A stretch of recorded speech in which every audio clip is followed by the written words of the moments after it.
Siap. Assalamualaikum warahmatullahi wabarakatuh. Bismillahirrahmanirrahim.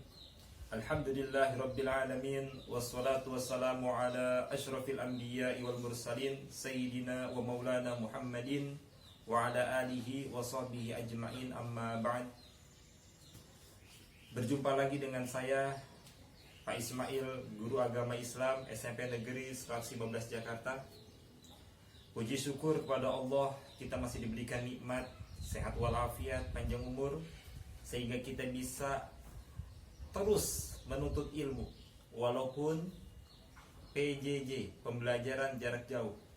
Jarak tidak menghalangi niat kita untuk mendapatkan ilmu, baik itu ilmu agama ataupun ilmu umum. Karena pada hakikatnya menuntut ilmu itu wajib bagi kita orang yang beriman, bagi kita orang Islam. Pada minggu yang lalu, pada pekan yang lalu, kita telah membahas mengenai sholat berjamaah. Baik itu secara pengertiannya, hukumnya, kemudian keutamaannya, dan yang keempat adalah tentang manfaat sholat berjamaah. Dan yang kelima adalah tentang tata caranya. Karena begitu luasnya sholat berjamaah, begitu manfaatnya, Pak Ismail harap dari bab 4 itu bukan hanya kita pelajari, tapi kita praktekkan. Karena langkah kita dari rumah kita menuju masjid itu akan mendapatkan derajat yang tinggi dan dapat menghapusi dosa-dosa kita. Dan ingat, sholat berjamaah itu pahalanya 27 derajat daripada sholat sendiri. Dan pada bab yang 5, nah pada hari ini kita akan membahas bab 5. Bab 5 ini mengenai sejarah, dan sejarah luar biasa. Kenapa? Karena kita akan membahas tentang sejarahnya Nabi Muhammad SAW, yaitu dakwah Nabi Muhammad yang betul-betul penuh dengan perjuangan, kesabaran, keikhlasan di Mekah Al-Mukarramah. Namun Anda harus paham terlebih dahulu bahwasanya dengan mempelajari bab 5 ini, kompetensi dasarnya adalah, atau KD-nya adalah memahami tentang sejarah dakwah Nabi Muhammad SAW periode Mekah. Dan kompetensi dasar selanjutnya itu adalah bagaimana meneladani. Nah, jadi kompetensi dasarnya adalah meneladani sifat mulia dan perjuangan Nabi Muhammad SAW berdakwah di kota Mekah. Mudah-mudahan dengan KD-KD ini, dengan kompetensi dasar ini, kita lebih mencintai Nabi Muhammad dan bisa meneladani uswatun hasanah yang dicontohkan oleh Nabi Muhammad SAW. Oleh sebab itulah, sebelum kita mulai kepada pembelajaran kita bab 5 ini, kita awali dengan membaca basmalah. Bismillahirrahmanirrahim. Semoga pembelajaran kita penuh dengan barokah, mendapatkan ridho dari Allah Subhanahu wa ta'ala.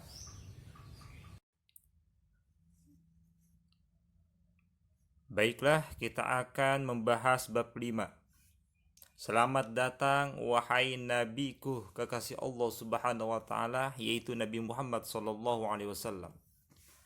Pada bab 5 ini membahas tentang sejarah perjuangan Nabi Muhammad di Makkah. Namun dibagi menjadi beberapa bagian. Yang pertama mengenai kronologi masa kelahiran Nabi Muhammad SAW sampai masa dewasa. Yang kedua, memahami peristiwa pengangkatan Nabi Muhammad SAW sebagai Nabi dan Rasul. Dan yang ketiga adalah memahami strategi dakwah Nabi Muhammad SAW. Tujuannya agar peserta didik dan kita semuanya meneladani nilai-nilai perjuangan Nabi Muhammad SAW yang penuh dengan kesabaran, penuh dengan keikhlasan, penuh dengan pengorbanan, yang mana semuanya ini adalah untuk menegakkan kalimatul ulia, untuk menegakkan kalimat yang tinggi, itu agama Islam, agama Allah Subhanahu wa taala. Renungkanlah. Jadi ada satu hal yang perlu Pak Ismail tekankan ketika kita akan mempelajari tentang sejarah Nabi Muhammad. Tolong dipahami dengan akal, tetapi diimani juga dengan hati. Jadi kalau kita menggunakan logika saja, pakai akal kita saja, itu rasa-rasanya tidak cukup, karena termasuk rukun iman. Dan harus pakai iman, harus dipercayai apapun yang terjadi tentang sejarahnya Nabi Muhammad SAW. Tentu sejarah yang benar. Karena kenapa? Karena ini merupakan mukjizat Nabi Muhammad SAW. Di sini dijelaskan sebelum Nabi Muhammad dilahirkan ke muka bumi, itu Nabi Muhammad itu sudah ada kabarnya, sudah dikisahkan, baik itu di dalam kitab Taurat, kitab Zabur, bahkan kitab Injil. Bahkan sebelum Allah menciptakan alam semesta, sebelum Allah menciptakan Nabi Adam, itu Allah sudah menciptakan cahayanya Nabi Muhammad SAW. Bi alfai am, 2000 tahun sebelum Allah menciptakan Nabi Adam, Allah sudah menciptakan cahayanya Nabi Muhammad. Dengan cahayanya Nabi Muhammad itulah Allah menciptakan alam semesta.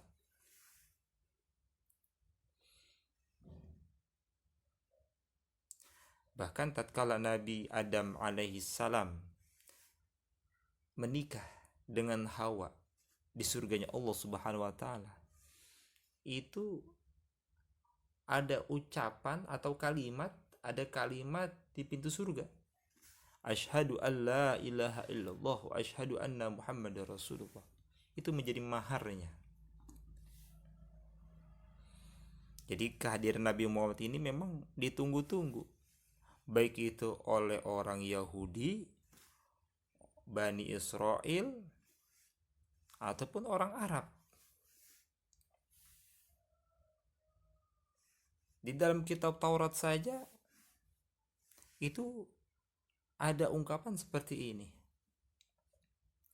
Kana nabiyyu yakhruju akhiruz zamani mauliduhu bi Makkah wa hijratuhu bil Madinah wa sultanuhu bi Syam. Nanti ada nabi terakhir di dalam kitab Taurat, sudah dijelaskan. Nabi terakhir ini lahirnya di kota Mekah, hijrahnya ke kota Madinah, kekuasaannya sampai ke negeri Syam, sampai ke Suriah. Sudah ada. Bahkan di dalam Al-Quran, Nabi Isa itu menceritakan bahwasanya saya ini ingin memberikan kabar gembira kepada kalian, nanti akan lahir seorang nabi setelahku, kata Nabi Isa, namanya Ahmad.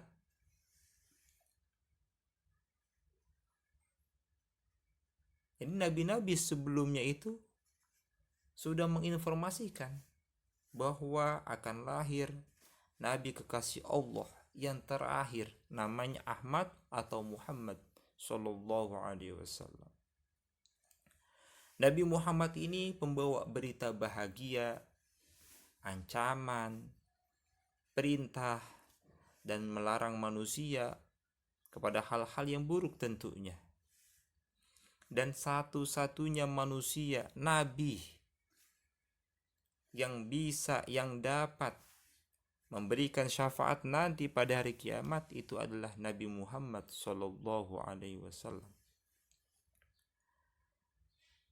Dari sekian banyak nabi dan sekian banyak rasul yang wajib kita imani, memang hanya 25 rasul. Dari 25 rasul ini ada nabi ulul azmi yang memiliki kesabaran yang luar biasa. Itu pun 5 saja. Nabi Nuh, Nabi Ibrahim, Nabi Musa, Nabi Isa, dan Nabi Muhammad SAW. Di antara ulul azmi ini ada satu nabi yang mulia, yaitu nabi kita Nabi Muhammad SAW sebagai imamul anbiya wal mursalin, pemimpinnya para nabi, pemimpinnya para rasul, dan khatamul anbiya wal mursalin, penutupnya para nabi dan penutupnya para rasul. Kita ini jangan sampai rabun dekat. Kenapa disebut rabun dekat? Kita ini salah mengidolakan orang.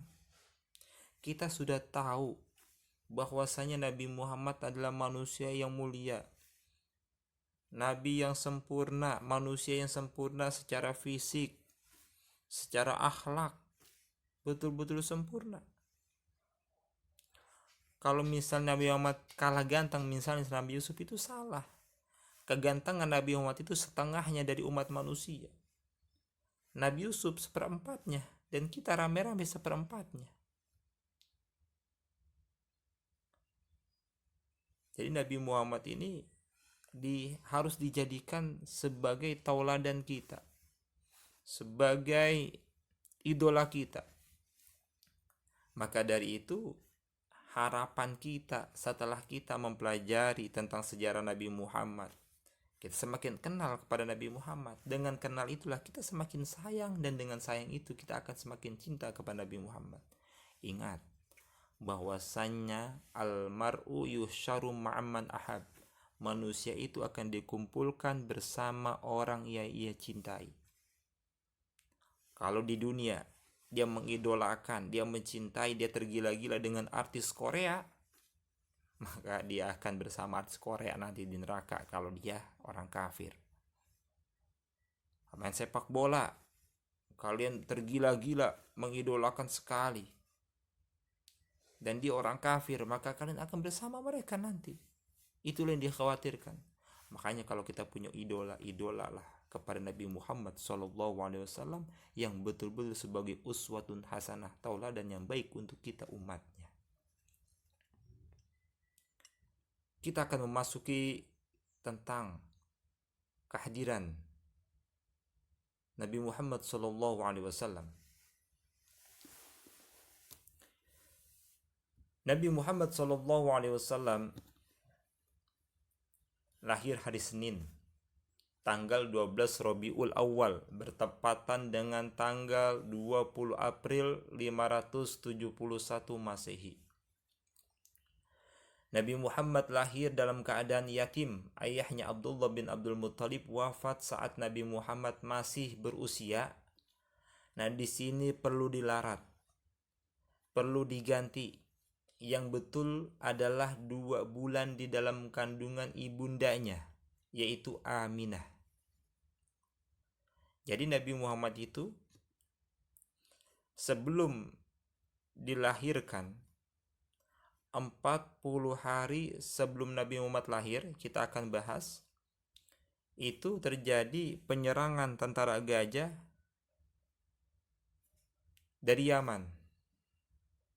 Raja Abraha itu menyerang kota Makkah, ingin menghancurkan Ka'bah. Tapi karena pada tahun itu akan lahir seorang manusia pilihan Allah, dan termasuk juga Ka'bah adalah rumah Allah, maka Allah lindungi dengan burung ababil. Maka disebut tahun gajah, karena Nabi Muhammad lahir pada tahun terjadinya penyerangan Ka'bah oleh tentara gajah dari Yaman, Raja Abraha. Kemudian yang kedua, tatkala Aminah, ibunda Aminah, sedang mengandung Nabi Muhammad SAW dari kandungan pertama sampai menjelang kelahirannya. Ini setiap malam ibunda Aminah selalu didatangi oleh para nabi dan para rasul, memberikan kabar gembira kepada Aminah, ibunda Aminah, untuk menjaga kandungannya. untuk menjaga anak yang ada dalam kandungannya, karena dia akan menjadi pemimpin para nabi, pemimpin para rasul, dan menjadi penutupnya para nabi dan rasul. Karena pada hakikatnya Nabi Muhammad ini memang secara fisik datangnya itu belakangan, tetapi secara hakikat Nabi Muhammad itu yang pertama secara hakikat. Dan kedatangan Nabi Muhammad ke muka bumi ini sebagai penutup para nabi dan penutup para rasul bukan untuk menghilangkan syariat-syariatnya, tapi untuk menyempurnakan syariat-syariat nabi-nabi dan rasul-rasul sebelum Nabi Muhammad SAW. Diberikan kabar gembira. Bahkan sudah menjelang kelahiran Nabi Muhammad itu, Siti Aminah, ibunda Aminah bermimpi bahwasanya rembulan itu masuk ke dalam perutnya. Ini menunjukkan bahwasanya yang ada dalam kandungan Nabi Aminah, Nabi Muhammad SAW, ini bukan orang sembarangan. Ini adalah pilihan Allah Subhanahu wa taala.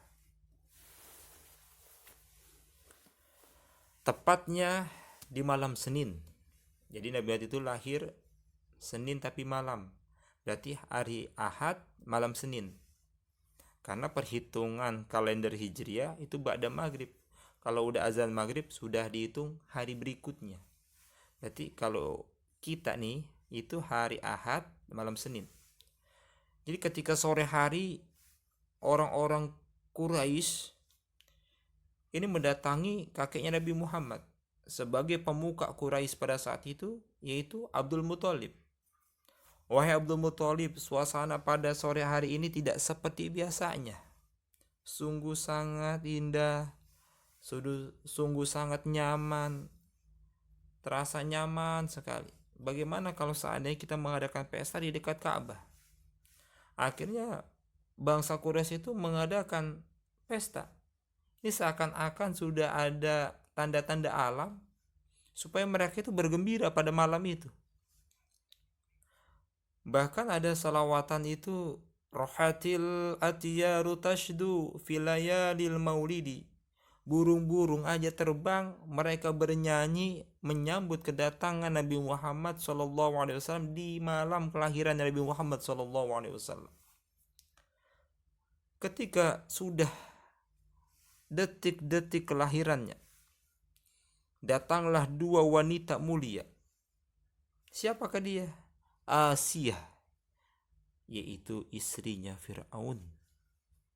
Dan yang kedua adalah ibunda Maryam, ibunda dari Nabi Isa alaihi salam. Mereka datang bukan dalam keadaan mimpi, tapi betul-betul secara fisik yang nyata. Mereka ini diperintahkan oleh Allah Subhanahu wa taala untuk menemani Aminah, menjadi bidannya tatkala Aminah ini melahirkan Nabi Muhammad SAW. Setelah dua wanita ini datang, yang mulia ini datang, datanglah dua ekor burung. Dua ekor burung masuk ke dalam kamarnya, kemudian berubahlah menjadi sosok makhluk yang mulia, malaikat Jibril dan malaikat Mikail. Malaikat Jibril membawa ceret, teko, dan malaikat Mikail membawa sutra berwarna hijau. Ingat, kisah ini harus dengan iman, bukan hanya pakai akal saja. Jadi harus diterima dengan keimanan. Maka dari itu tadi Pesmel ditekankan menggunakan iman, jangan hanya akal semata. Kemudian Nabi Muhammad itu lahir tidak seperti kita, berbeda. Nabi Muhammad pas malaikat Jibril menuang tekoknya itu, Nabi Muhammad lahir, kemudian langsung dibungkus, dalam arti itu diselimuti dengan kain sutra berwarna hijau yang dibawa oleh malaikat Mikail. Wa makhtunan biadil inayah, dan tatkala itu Nabi Muhammad sudah dalam keadaan dihitan atau sudah disunat. Kemudian Nabi Muhammad bersujud dan mengangkat tangannya kepada Allah dengan menunjuk satu Artinya apa? Seraya berkata la ilaha illallah, tidak ada Tuhan kecuali Allah. Begitulah peristiwa kelahiran Nabi Muhammad SAW. Tatkala Nabi Muhammad digendong oleh ibunda Aminah, itu seakan-akan langit mendekat, bulan mendekat, kemudian timur, barat, utara, selatan itu seakan-akan mendekat. Karena kenapa? Pada saat itu malaikat Jibril itu sedang memperkenalkan Nabi Muhammad SAW kepada alam semesta. Nabi-nabi yang ditunggu, nabi yang ditunggu-tunggu oleh manusia, bangsa jin dan alam semesta ini. Nabi yang penutup, nabi yang menjadi imamul anbiya wal mursalin telah dilahirkan. Tatkala Nabi Muhammad lahir, api Persia padam, kerajaan Roma runtuh, iblis-iblis yang ada di langit dilempari oleh Allah Subhanahu wa taala dan dihinakan. Dan wanita yang pada saat itu melahirkan anaknya di tahun yang sama dengan kelahiran Nabi Muhammad SAW itu semuanya laki-laki karena keberkahan Nabi Muhammad SAW. Kemudian disusuilah Nabi Muhammad oleh ibundanya. Setelah beberapa waktu kemudian disusui oleh Halimatus Sa'diyah. Sebagaimana kita pahami, tatkala diasuh oleh Halimatus Sa'diyah pernah terjadi suatu kejadian yang luar biasa.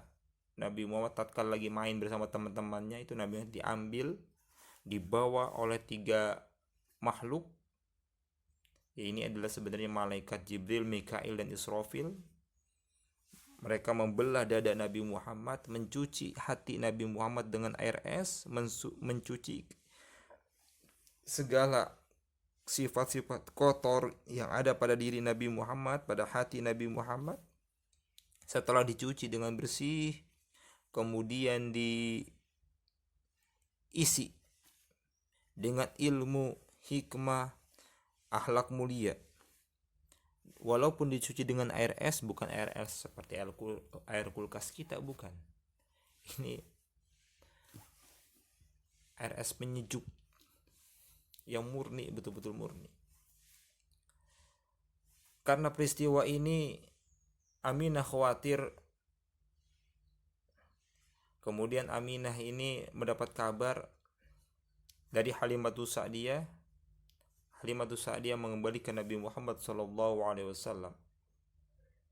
pada usia 5 tahun. Kemudian diasuhlah oleh ibunda Aminah. Tepat di usia Nabi Muhammad 6 tahun, tatkala Nabi Muhammad ini berziarah ke makam ayahnya, tepatnya di desa Abwa. Ini ibunda Aminah sakit dan meninggal dunia. Baru 6 tahun sudah menjadi anak yatim.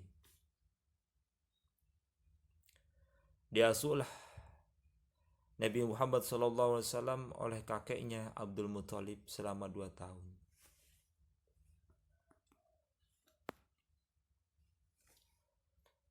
Selama 2 tahun. Karena kenapa? Tatkala Nabi Muhammad SAW berumur 8 tahun, kakeknya wafat. Diasuhlah oleh pamannya Abu Thalib sampai remaja. Nah, ini suatu pengorbanan yang luar biasa. Seorang anak usia 8 tahun ini dalam keadaan yatim piatu, ditinggalkan kakeknya, menjadi nafkah sendiri. Dengan cara apa? Mengembala. Jadi Nabi Muhammad ini mencari ini di antara orang Mekah yang punya kambing, kemudian kambingnya itu dibawa ke ladang dan Nabi Muhammad mengembalanya. Dan itu Nabi Muhammad mendapatkan upah dari penduduk Mekah hasil pengembalaan tersebut. Dari pengembalaan inilah Nabi Muhammad itu belajar bagaimana cara memimpin, bagaimana Nabi Muhammad itu mengendalikan binatang-binatang itu. Jadi banyak hikmahnya. Kemudian tatkala di ladang Nabi sendirian, Nabi itu merenung tentang ciptaan Allah Subhanahu wa taala. Kemudian di usia 12 tahun, Nabi Muhammad ini sudah mulai matang, dalam arti secara emosi, kecerdasannya sudah luar biasa. Yang udah pasti, kalau Nabi ya udah pasti cerdas, karena sifat wajib bagi Nabi kan sidik, amanah, tabligh, fatona. Sidik, tabligh, udah pasti cerdas. Sidik, amanah, tabligh, fatona. Maka pada usia 12 tahun Nabi Muhammad ini diperkenalkan. Untuk apa? Untuk berdagang. Dibawalah Nabi Muhammad ini oleh pamannya Abu Thalib ke Syam, Syria besar, ke Basrah. Kalau sini kota Basrah. Jadi kafilah itu artinya ya, kelompok berdagang lah. Orang-orang Mekah pada saat itu, orang-orang Quraisy, termasuk di situ pamannya Nabi Muhammad SAW, Abu Thalib. Ingat, Abu Thalib ini memang dalam sejarahnya itu tidak masuk Islam, tapi dia itu membela tentang kehadiran Nabi Muhammad SAW. Berbeda dengan Abu Lahab. Abu Lahab itu tidak beriman dan dia memusuhi Nabi Muhammad SAW. Ada suatu kisah yang Pak Ismail lupa, yang akan Pak Ismail sampaikan nih, baru keingetan. Jadi tatkala Nabi Muhammad itu lahir, Abu Lahab itu gembira. Saking gembiranya dia itu memerdekakan budaknya, dan dia itu menyembelih beberapa ekor kambing, beberapa ekor onta, karena gembira dengan lahirnya keponakannya dia. Makanya ada sebuah riwayat Abu Lahab ini dapat keringanan tanpa disiksa itu setiap hari Senin. Karena kenapa? Dia memuliakan kelahiran Nabi Muhammad SAW. Dan kita pun puasa hari Senin itu karena sebab apa? Karena sebab hari Senin itu salah satunya adalah Nabi Muhammad SAW dilahirkan. Kita lanjut lagi. Nabi Muhammad dibawalah oleh pamannya untuk berdagang ke Syria besar. Di tengah perjalanan, Nabi Muhammad ini beserta pamannya ketemu seorang pendeta yang bernama Buhairah, pendeta Ahlul Kitab. Dan ini kitabnya masih kitab murni. Injilnya Injil murni. Kalau misalnya kitab Taurat, Tauratnya murni. Karena betul-betul belum ada Al-Quran pada saat itu.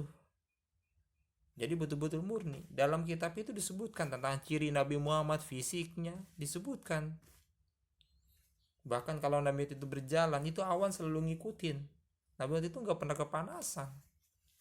Dilihat dari dahinya, dari hidungnya, matanya, bibirnya, semuanya kelihatan secara fisik. Bahkan kalau seorang Nabi dan Rasul itu ada tandanya. Nabi ada tandanya di pundaknya. Ada tanda kenabian namanya. Alamatun nubuwah, tanda kenabian. Karena Buhairah ini khawatir kalau seandainya Nabi Muhammad ini meneruskan perjalanan dan akan dibunuh nanti di sana oleh orang-orang Bani Israel. Kenapa? Karena orang Bani Israel ini tidak setuju kalau seandainya Nabi terakhir itu datangnya dari bangsa Arab, bukan dari bangsa Israel. Nah, kalau kita akan bahas ini, kita akan bahas tentang Nabi Ibrahim. Karena Nabi Ibrahim inilah Abul Anbiya, bapaknya para Nabi dan Rasul. Nabi Ibrahim kan punya anak dua, Nabi Ismail dengan Nabi Ishak. Nabi Ishak punya anak namanya Yakub. Yakub ini gelarnya Israel. Karena kenapa? Yakub ini ingin dibunuh oleh saudaranya karena kesal, karena hasut. Nah, Yakub ini kalau lari dikejar oleh istri itu pada malam hari supaya nggak ketahuan. Kaburnya malam hari, siangnya dia tidur. Karena kaburnya pada malam hari, Israel artinya berjalan di malam hari. Orang-orang keturunan nabi-nabi keturunan dari Nabi Yakub itu sebut dengan Bani Israel karena keturunan Nabi Israel, Nabi Yakub alaihissalam. Dan Nabi Yakub punya anak kan banyak. Ada banyak. Ya kurang lebih ya 12 anak. Ada 12 anak. Salah satunya adalah Nabi Yusuf yang dibuang ke sumur, menjadi nabi yang paling tampan ya kalau menurut orang. Dalam sejarah memang tampan luar biasa. Perempuan aja megang pisau sama buah udah tangannya kepotong karena saking tampannya melihat Nabi Yusuf alaihissalam. Nanti itu akan kita pelajari di kelas 8 insyaallah. Nah, setelah itu ada anaknya namanya Yahuza. Nah, inilah cikal bakal Yahudi. Dan hampir semua nabi setelah Nabi Ibrahim itu adalah keturunan Nabi Ishak. Hampir semua keturunan Nabi Ishak sampai terakhir itu Nabi Isa alaihissalam. Makanya orang Israel itu berharap nabi terakhir itu dari golongan mereka, Bani Israel. Ternyata dengan izin Allah, Nabi Muhammad ini merupakan nabi keturunan Nabi Ismail alaihissalam. Nabi Ismail tinggal di mana? Di Mekah. Memang Nabi Ismail itu lahir di Palestina, tapi kan ditinggalkan sama Sarah, ibunda Sarah itu di mana? Di Mekah. Dan inilah cikal bakal penduduk Arab itu dari Nabi Ismail alaihissalam. Makanya Nabi itu tatkala ditanya oleh para sahabatnya, ceritakan tentang awal sejarahmu ya Rasulullah, Nabi Muhammad menjawab, ana da'watu Ibrahim, saya ini adalah sebab doanya Nabi Ibrahim. Ana ibnu Dhabihaini, kata Rasulullah, saya ini adalah anak dari dua orang tua yang ingin disembelih. Pertama Abdullah itu ingin disembelih, yang kedua Nabi Ismail alaihissalam. Ceritanya nanti aja lah, ini terlalu panjang, nanti bab ini gak selesai insyaallah. Di bab berarti itu di kelas 8 sejarah Nabi.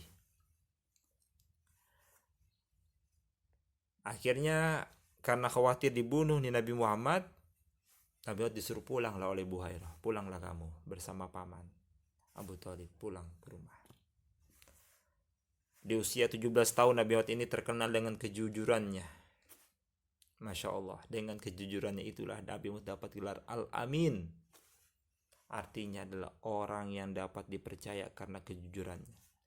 Di usia 25 tahun Nabi Muhammad mulai berdagang secara sendiri. Yaitu bagaimana Nabi Muhammad ini menjual barang-barang dagangannya Khadijah. Karena Nabi Muhammad ini terkenal dengan kejujurannya, ketampanannya, keteguhan hatinya, bahkan pekerja keras. Ternyata Khadijah ini suka, jatuh cinta. Karena Khadijah ini tatkala memerintahkan Nabi Muhammad untuk berdagang, itu tidak sendirian, ditemani oleh namanya Maisarah. Ingat, Maisarah ini nama laki-laki, bukan nama perempuan.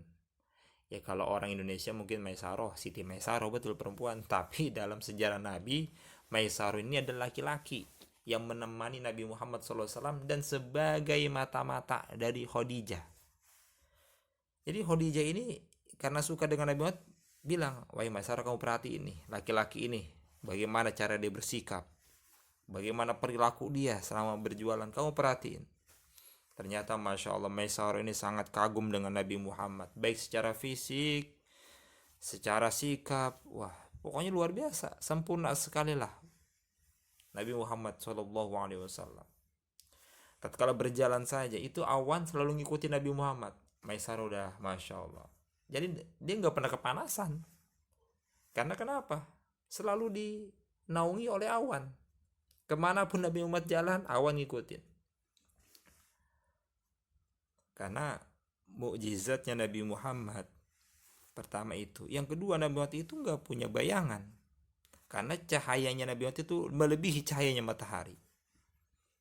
Sahabat Nabi itu tidak ada yang sanggup melihat wajah Nabi itu terlalu lama. Karena agak sulit, karena cahaya Nabi Muhammad lebih terang daripada cahaya matahari. Yang kedua, Nabi Muhammad itu kulitnya licin, sehingga tidak pernah dihinggapi oleh lalat. Ya kalau kita nggak usah tanya, lalat nemplok mulu. Ya Nabi Muhammad itu nggak pernah dihinggapi oleh lalat, apalagi nyamuk. Tidak pernah. Fisiknya Nabi Muhammad itu tidak jangkung, tidak pendek. Kalau ada orang jangkung, Nabi di bawahnya. Kalau ada orang pendek, Nabi itu di atasnya. Betul-betul sempurna secara fisik. Tegap. Rambutnya tidak lurus, tidak keriting. Berarti ikal. Kulitnya itu putih agak kemerah-merahan.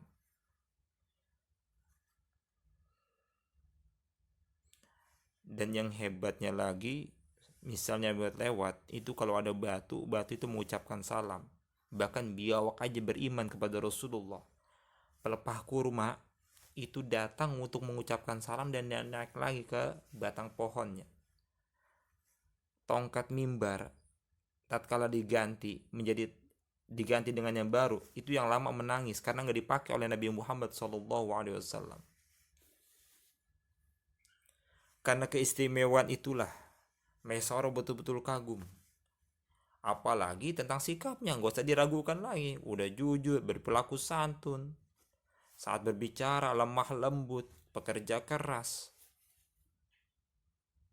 Maka dari itulah Khadijah itu jadi tambah jatuh cinta lagi pada Nabi Muhammad SAW. Dan kalau kita mau sukses, nah ini ada nih, di sini disebutkan nih, pribadi mulia. Ini baru 8 doang, sebenarnya masih banyak. Sabar ada ya, sabar. Oh, belum ada tuh. Sabar, pemaaf. Karena Nabi Muhammad itu in udiya ya'fu wa la yu'aqib. Kalau disakitin, Nabi Muhammad itu langsung memaafkan dan gak membalas. Kalau dihina, diem aja, gak berkata apa-apa, kagak ngejawab. Itu sifatnya Nabi Muhammad SAW.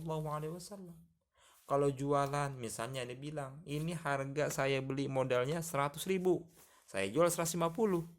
Kalau Anda ingin menawar, silahkan, yang penting saya ada untungnya. Itu hebatnya Nabi Muhammad dalam berdagang. Kalau 8 ini, yang ini aja nih kita amalkan, maka insya Allah kalau kita jadi pengusaha sukses, pekerja yang baik, sukses juga pastinya. Nih, tidak memilih-milih atau menyamakan semuanya. Menyamakan pelayanan terhadap para pembeli itu nomor 6 tuh, Pak. Penting sekali itu. Jangan kita lihat ada orang beli pakai baju kumuh, kita layaninnya biasa-biasa aja. Bahkan kita anggap dia mana mungkin dia kuat beli barang kita yang kita jual. Itu salah. Karena kalau kita lihat di media sosial ada prank gitu kan. Orang pakai baju jelek, tentunya sanggup beli mobil Mercy, BMW. Lah orang pakai jas, pakai baju dasi, cuma nanya doang. Beli handphone sama modelnya begitu juga. Jadi ketika kita menjadi seorang pedagang, inilah beberapa sifat yang perlu kita terapkan agar kita menjadi pedagang yang sukses. Akhirnya Nabi Muhammad ini menikahlah dengan Khadijah. Walaupun Khadijah ini jatuh cinta kepada Nabi Muhammad, tidak mungkinlah perempuan ini melamar laki-laki. Akhirnya pamannya Khadijah ini laporan kepada pamannya Nabi Muhammad supaya Nabi Muhammad ini melamar Khadijah. Tapi apa kata Nabi Muhammad, mana mungkin Khadijah itu menerima saya, sedangkan saya ini miskin, Khadijah itu kaya. Padahalnya pamannya dalam hatinya udah tahu kalau Khadijah itu nyuruh Nabi Muhammad itu untuk melamar dia. Tapi nggak diceritain. Ini supaya apa? Supaya kelihatannya tuh betul-betul secara adab, akhlak mulia. Menikahlah dengan Khadijah. Ya konon maharnya ini kalau dihitung-hitung itu 2 miliar. Iyalah Nabi Muhammad itu udah kaya pada saat itu. 2 miliar mas kawinnya. Ya kan Khadijah orang kaya. Jadi kalau kita mau menikah, kita siapkan, cari yang terbaik. Ya sukses dulu lah. Ini belum sukses sudah pacaran, putus mulu lagi. Jangan, haram hukumnya. Kalian belajar dulu, sukses. seperti Nabi Muhammad SAW. Nabi Muhammad menikahlah dengan Khadijah. Khadijah ini adalah istri yang setia. Kenapa disebut istri yang setia? Khadijah istri setia, Fatimah putri tercinta. Karena tatkala Nabi Muhammad menikah dengan Khadijah, Nabi Muhammad ini tidak menikah lagi. Nabi Muhammad itu punya istri memang 11, tapi tatkala Khadijah sudah wafat, baru Nabi Muhammad itu poligami. Jadi tatkala menikah dengan Khadijah monogami, istrinya cuma satu karena setia kepada Khadijah. Tatkala Khadijah wafat, dapat perintah dari Allah untuk menikah kepada para janda-janda. Ingat, janda-janda tua, bukan janda-janda muda. Itu 11. Nabi Muhammad itu punya istri 11. 2 meninggal dunia tatkala Nabi Muhammad SAW masih hidup. Jadi yang kita dengar 9 itu berarti Nabi Muhammad wafat, Nabi Muhammad meninggalkan istri 9. Dari sekian banyak istrinya Nabi Muhammad, yang gadis itu hanya 2. Pertama Aisyah, umurnya 7 tahun, tatkala tinggal satu rumah, umur 9 tahun. Ingat, 7 tahun. Ini nikah. Belum tinggal satu rumah. Tinggal satu rumahnya umur 9 tahun. Kenapa? Karena umur 9 tahun sudah balik, sudah haid, sudah dewasa. Ya, kalau zaman sekarang jangan. Bahaya. Karena tidak kuat secara fisik dan mental. Beda dengan kisahnya Nabi Muhammad. Karena ini adalah wahyu, bukan nafsu. Ingat, wahyu bukan nafsu. Dan yang kedua ada Mariatul Qibtiyah. Mariatul Qibtiyah adalah seorang wanita Miss Universe-nya Mesir. Jadi tatkala ada pemilihan wanita tercantik di Mesir, Mariatul Qibtiyah menang dan dihadiahkanlah kepada Nabi Muhammad SAW. Tentunya cantiknya luar biasa. Yang lainnya semuanya janda di atas 40 tahun. 50, 60, bahkan punya anak 10, ada punya anak 5, macam-macam. Karena Nabi Muhammad ini menikah, ingat, karena wahyu bukan karena nafsu. Di buku kalian ini, di buku agama ini, Nabi Muhammad itu dikaruniai 7 anak. Tapi tidak semuanya dari Khadijah. Yang dari Khadijah hanya 6. Satunya Ibrahim itu dari Mariatul Qibtiyah. Qasim, Abdullah, Zainab, Ruqayyah, Ummu Kulsum dan Fatimah, semuanya itu dari Khadijah. Sedangkan Ibrahim itu dari Mariatul Qibtiyah. Tatkala Nabi Muhammad masih hidup, Ibrahim, Qasim, Abdullah, Zainab, Ruqayyah, Ummu Kulsum semuanya sudah meninggal dunia. Jadi tatkala Nabi Muhammad wafat, yang tersisa anaknya itu hanya satu, Fatimah. Fatimahuz Zahra, putri tercinta. Namun tatkala Nabi Muhammad meninggal, 6 bulan berikutnya barulah Fatimah meninggal dunia. Inilah sejarah tentang kelahiran Nabi Muhammad SAW sampai masa dewasanya, sampai menikahnya. Insya Allah di pekan depan kita akan membahas Nabi Muhammad diangkat menjadi Rasul sampai dakwah perjuangan Nabi Muhammad di kota Mekah. Insya Allah. Alhamdulillah, telah kita pelajari, mudah-mudahan kita tambah cinta, tambah mengidolakan Nabi Muhammad SAW, sehingga kita dikumpulkan bersama Nabi Muhammad SAW di surganya Allah Subhanahu wa taala. Kita akhiri dengan baca hamdalah, alhamdulillahirabbil alamin. Terima kasih banyak. Mudah-mudahan ilmu kita bermanfaat dunia akhirat. Wassalamualaikum warahmatullahi wabarakatuh.